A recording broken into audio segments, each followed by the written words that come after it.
लगातार आपकी पार्टी की चर्चा भी हो रही है, बात कर रहे हैं हम, लेकिन आज हम बात कर रहे हैं हेमंत सोरेन के शपथ ग्रहण की तैयारी को लेकर।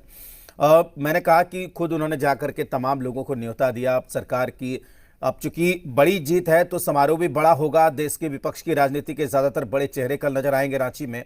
ये तो एक बात है।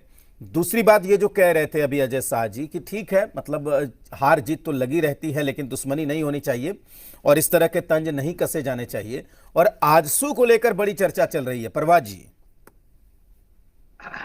सबसे तो पहले मैं झारखंड की जनता ने जो जनादेश दिया है हम्म, उसके लिए मैं बहुत बहुत झारखंड की जनता को धन्यवाद करता हूं। और जाहिर सी बात है, एक नया जनादेश मिला है कि कल शपथ ग्रहण समारोह है, नई सरकार आएगी, पिछली जो गलतियां इन्होंने की थी उसे नहीं दोहराएंगे, ये आशा और उम्मीद के साथ झारखंड की जनता ने अपना जनमत दिया है। हम्म, क्योंकि पिछले बार भी देखिएगा, एक शपथ में, संविधान का एक शपथ में होता है कि भय और पक्षपात के बिना काम करने का ईश्वर की शपथ ली जाती है। तो हम्म, पिछले बार जब माननीय मुख्यमंत्री, अभी कार्यवाहक मुख्यमंत्री जी जो है हेमंत सोरेन जी, पिछले बार भय के कारण वो 40 घंटा गायब हो गए थे, जिनको उनके खुद के लोकल, उनकी जो सिक्योरिटी वाले वो भी परेशान हो गए थे कि आखिर ये कहाँ गायब हो गए हम्म, थे। तो ये सब चीज पुनरावृत्ति नहीं हो। झारखंड को एक सशक्त जनादेश मिला है, झारखंड को एक हम्म। नई दिशा की तरफ लेके जाना है। जैसे कि हमारे माननीय अध्यक्ष श्री सुदेश कुमार महतो जी बार बार राजनीतिक चेतना में बोलते थे झारखंड का नव निर्माण करना है, और उन्हीं के शब्दों को माननीय मुख्यमंत्री जी ने 20 नवंबर को दोहराया था कि झारखंड को नव निर्माण की तरफ लेके जाना है। अगर हमें जनादेश मिलता है तो जनादेश इनको मिल गया है, और हमें आशा है, उम्मीद है कि झारखंड का नव निर्माण की तरफ मुख्यमंत्री जी जाएंगे, अपने कैबिनेट में उन मंत्रियों को शामिल करेंगे। साथ साथ में पिछले बार उन्होंने जो शेड्यूल कास्ट के प्रतिनिधित्व को बाद में उनको टाइम दिया अपने कैबिनेट में, तो आशा है कि एक अच्छा एक मंत्रिमंडल इनका रहे, मतलब कहीं पक्षपात के बिना। तो और झारखंड को एक समृद्ध और नव संकल्पित झारखंड की तरफ आगे बढ़े, इसके लिए आजसू पार्टी की तरफ से हमेशा शुभकामना है, और इनके सकारात्मक हर कदम पे आजसू पार्टी का साथ रहेगा और समर्थन रहेगा। अ, तो जाहिर सी बात है, तमाम तरह की बातें हो रही है। अभी हम जोड़ने की कोशिश कर रहे हैं, हमारे पास है कि सरकार कल बनेगी। ठीक है, ठीक है, ठीक है। प्रभात जी हमारे साथ जुड़े हुए आजसू की तरफ से।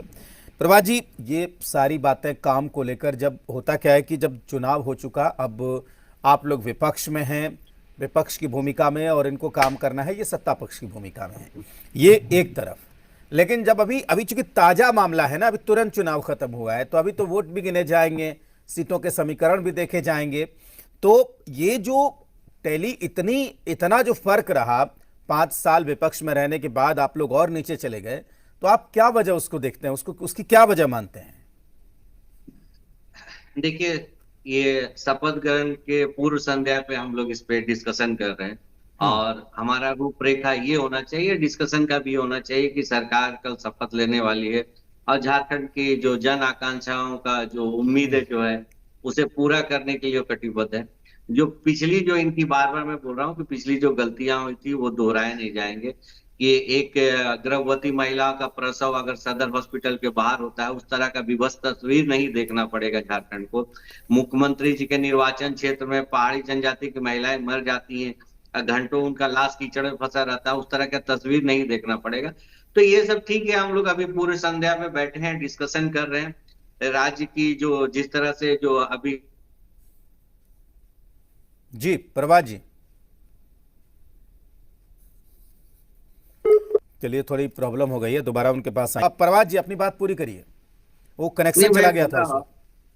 नहीं, वही वही बोला कि मैं आपको बोला कि ये शपथ ग्रहण के पूर्व संध्या पे हम लोग डिस्कस कर रहे हैं, और हम लोग चाहेंगे कि सरकार का शपथ ग्रहण के बाद एक हम लोग एक मंत्रिमंडल का ऐसा चेहरा देखें जिसमें वो मंत्री शामिल हो, जिसमें हर एक सामाजिक समरसता उसमें दिखाई दे। साथ साथ में एक साथ साथ में वो मंत्री शामिल हो जो डिसीजन मेकर हो सकते हैं, जो काम को धरातल पे लेगा। क्योंकि इनका पिछला बार भी जो मंत्रिमंडल था वो अपना रिपोर्ट कार्ड नहीं पेश कर पाया। जिस तरह से राज्य में स्वास्थ्य की स्थिति है, शिक्षा की स्थिति लचर है, और बाकी जिस तरह से मैं बार बार, तो हमेशा हम लोग डिस्कस पे यही बात करते हैं कि राज्य में 5 साल से नगर निकाय का चुनाव बाकी पड़ा हुआ है, जल्दी ये सरकार घोषणा करे, क्योंकि आजसू पार्टी एपेक्स कोर्ट तक भी गया ये ओबीसी आरक्षण पे लेके, ट्रिपल टेस्ट की भी बात की माननीय कोर्ट ने, लेकिन सरकार ने इसका अनुपालन नहीं किया। और उम्मीदें हैं कि अब इनको एक जनादेश मिला है ठीक है। और मजबूत जनादेश मिला है, सरकार अब जो पहल करे उसको हल की दिशा पे भी लेके जाए, जनता के सामने जो जो चीजें वादा किए थे वो धरातल पे उतरे, युवाओं को रोजगार मिले, ठीक। युवाओं को नौकरी मिले, युवाओं को बेरोजगारी भत्ता मिले, ये सब चीज को लेके, क्योंकि पिछले बार तो इनकी 400 पन्ने की घोषणा पत्र थी, इस बार पॉइंट कम है, लेकिन फिर भी ये धरातल पे उतारे, तो उसके लिए शपथ ग्रहण के लिए अग्रिम शुभकामना, सरकार का अच्छा चेहरा दिखे इसके ठीक है लिए प्रभात जी, हम लोग। चलिए चलिए आज के लिए बस इतना ही। कमल जी आपका